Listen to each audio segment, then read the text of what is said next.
So, last week, Thomas Drance, formerly of Sportsnet 650, and still of The Athletic here in Vancouver, went out there and posted about his Canucks mailbag.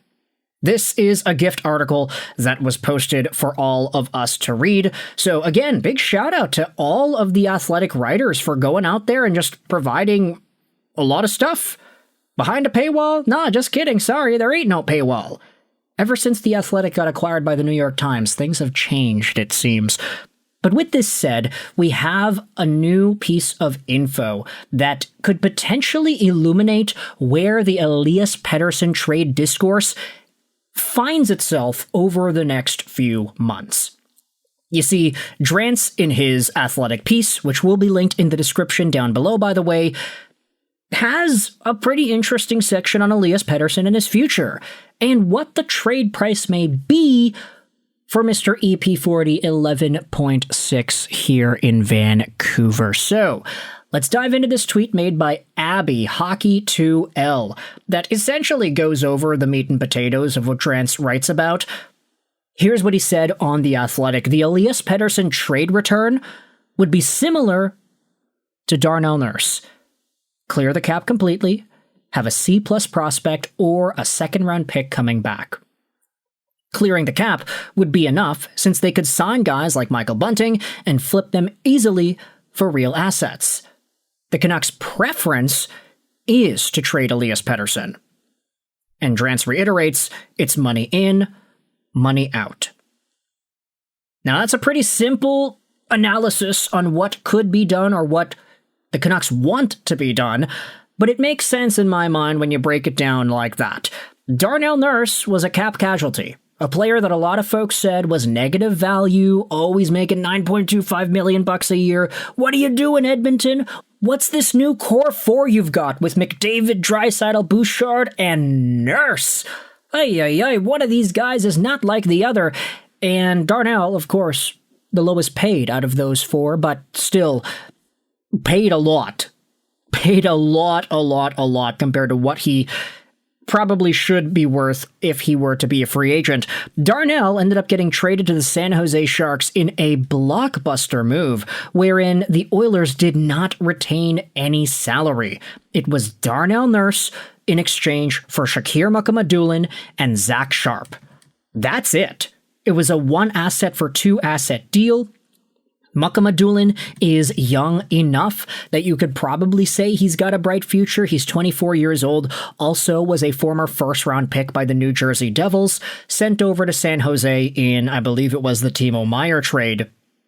Either way, Mukhamadullin comes over, and then you have Zach Sharp, a guy that unfortunately isn't really all too significant at the moment.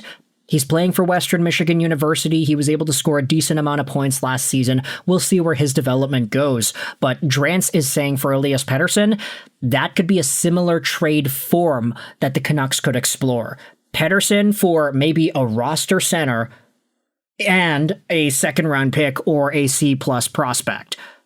Man, no disrespect to Zach Sharp, but yeah, C+ prospect sounds kind of right. The cap would be cleared, and the Canucks could then sign another player as well. Money in, money out. So you can take on a new name and trade him later at the trade deadline. We'll probably see the Vancouver Canucks do something similar of that nature with some of the new guys they've already gotten on their team. We don't know necessarily if Brendan Gallagher is going to stay the entire year in Vancouver. The Canucks could easily flip him at another 50% salary retained because his contract expires at the end of 2027. Paul Cotter is a prime example of a guy who could do this same thing. Trade away Höglander for a third-round pick, replace him with a free agent signing in Paul Cotter, and then maybe trade Cotter for a second at the deadline. That's 2 free draft picks that you got just by making the moves you need to make, taking the value when it's there. Jamie Alexiak was brought on to replace Marcus Pettersson after the Canucks traded the latter for a first-round draft pick. This could be a pretty similar type of move. Jamie is signed till the end of 2028, so Vancouver probably does have another year's worth of time to let Oleksiak stretch his legs a little bit in this city before flipping him to another team to get value. It doesn't seem like Ryan Johnson is too keen on allowing guys to just walk in free agency unless their names are Teddy Bluger.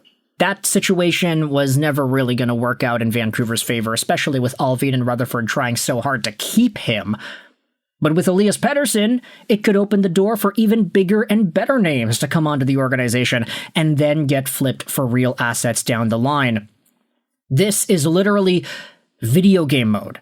Any of y'all played the NHL GM franchise mode games? We would do this in the video game. Once free agency comes, you sign a bunch of free agents, and then maybe even the very next day you would trade them for draft picks because, we can get free draft picks just by signing guys and trading them. That's great. And then you realize that, you can't just do that in real life because, not everybody is going to sign with one team. And having monopolies on all the free agents is just not realistic. And plus, now in the new games, they implemented this sort of the player don't want to come to your team anymore because they know that you treat them bad type of energy. So it's not really possible anymore. But the Canucks, seems like they're doing something similar, just on a longer time frame, which also gives these younger guys the opportunity to learn from names like Paul Cotter and Jamie Oleksiak. He can stable the force on the back end and be a nice D-pair partner with a Tom Wielander. Same thing could be said about Gallagher, Luke Shen, lots of good names coming over. And names that are replacing players that have since departed the Vancouver Canucks organization. Let's go out there and read some of the replies to Abby's tweet and Drance's analysis of the Elias Pettersson, Darnell Nurse-esque trade similarity. A reply from Sell the Team Aquilini says, or maybe, just maybe, trade the one veteran who would give future assets that would actually meaningfully accelerate the rebuild. Cough, cough, Philip Hronek. Now, this has been a very big sentiment over the past few days as well. Hey, why is Vancouver holding on to Hronek? Seems like they just want to wait a little bit before that trade actually gets done. Maybe spend a season with him as the captain and then see what happens down the line. We know defensemen are going for a pretty high price right now. Was it Vancouver's mistake by not taking advantage of that? Who really knows? Chris says acquiring a second-line center is nearly impossible. Number 4 left-handed defensemen aren't nearly as important or as scarce. I don't think the value of Nurse and Pettersson are in the same ballpark at all. That's fair. I think second-line centers are a commodity around the NHL that you can't just get so easily. The fact that Darnell Nurse was able to go to San Jose was mostly a product of Edmonton trying to force this trade to work. They needed to get it done. It doesn't seem like Vancouver is desperate to trade away Pettersson. It does seem like there is a small element of hope within the Canucks organization. There's some beaming ideas that have floated around that says, hey, as long as Manny Malhotra is working with Petey, then maybe it's fine. As long as the Sedins get more involved with Petey, maybe it's going to be fine. They're not, actively trying to kick him out the door in the same way Edmonton was trying to trade away Darnell Nurse. So I actually do agree with Chris's tweet here to an extent. Number 4 left-handed defensemen aren't nearly as important or as scarce. There probably is a little bit more value to get from Elias Pettersson, even though Drance may say that, hey, the value might be similar. Either way, you can let me know your thoughts in the comment section below. How does this make you feel as sort of a ballpark range of what we can expect for an Elias Pettersson trade to go down?